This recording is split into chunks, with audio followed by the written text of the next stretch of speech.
Belə bir deyim var. Psixiatra müraciət edənlərin böyük əksəriyyəti psixi xəstələr deyil, psixi xəstələrin insanlarda psixi xəstənin pozulmasından yaranan xəstələrdir. Şübhəsiz ki, belə hallarda bunlar kimlər üçün nəzərdə tutulub deyilir?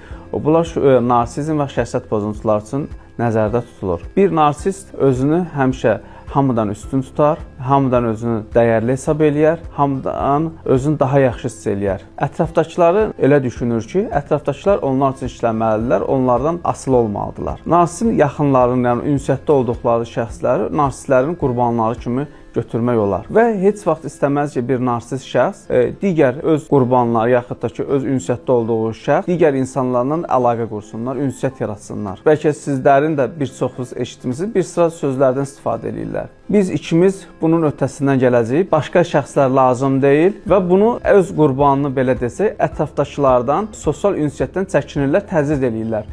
Və bununla da o həmin narsist həmin şəxsi aciz eləməyə, çarəsiz zəiflətməyə çalışır ki, bundan asılı tipə düşsün.